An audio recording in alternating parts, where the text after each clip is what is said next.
থাকে যে এয়া হ'ল চাংকি।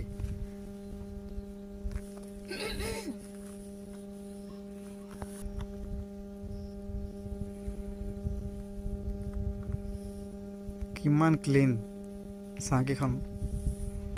নমস্কাৰ বন্ধুসকল, এয়া আমাৰ চাংকিৰ এখন হ'ল আপোনাৰ খ্ৰীষ্টান কবৰস্থান বুলি ক'ব পাৰি। এই কবৰস্থানখন চাওক কিমান ধুনীয়া পৰিপাটিকৈ আছে, মানে দেখি কিবা এটা ভাল লাগিছে। ইয়াত গমেই পোৱা নাযাব যে এখন কবৰস্থান বুলি। মানুহে ইয়াত বহা জেগা, খেলা জেগা, ইয়াত সকলো মানে মানিব লগা আৰু ইমান চাফ চিকুণ, ইমান ক্লিন। এই ৰাস্তা চাওক কিমান ধুনীয়া ৰাস্তা, চাফ চিকুণ। এখন হ'ল প্লে'গ্ৰাউণ্ড, চাংকিৰ যিখন আপোনাৰ প্লে'গ্ৰাউণ্ড আছে সেইখন হ'ল প্লে'গ্ৰাউণ্ড। দেখিছে কিমান ধুনীয়া এখন এইবুলি পাহাৰৰ ওপৰত আছে এখন।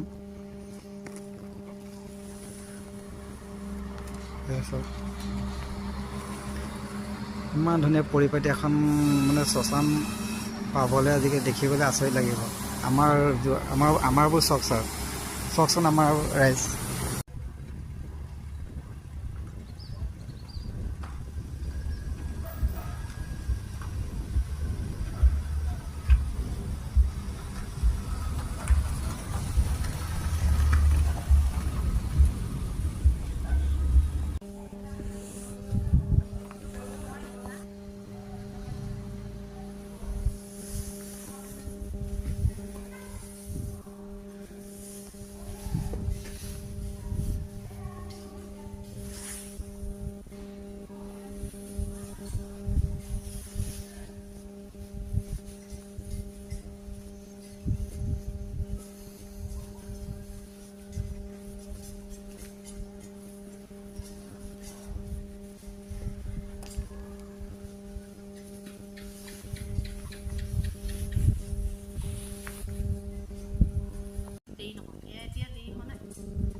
এইবিলাক আহিছোঁ মই চাংকিখন আপোনাক দেখা পাইছোঁ যে আপোনাক অলপ চাব ভিডিঅ'ত।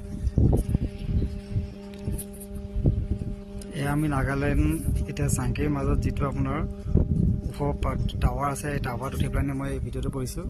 তো এই ভিডিঅ'টো হ'ল আপোনাৰ নাগালেণ্ড চাংকিৰ হৈ। এইটো এতিয়া একদম সম্পূৰ্ণ প্ৰাকৃতিক সৌন্দৰ্যৰে ভৰি পৰা এখন জেগা। আপোনাৰ আহিব ৰাস্তা পদূলি অলপ বহুত বেয়া, কিন্তু ইয়ালৈ আহিবলৈ হ'লে আপুনি যথেষ্ট কষ্ট অনুভৱ হ'ব। তো আহিবলৈ গ'লে একো নাই, আপোনাৰ নিজৰ ইচ্ছামতে যদি ভাবে আপুনি নিশ্চয় জীৱনত সকলো জেগালৈ আহিব পাৰিব। এই জেগাটুকুৰা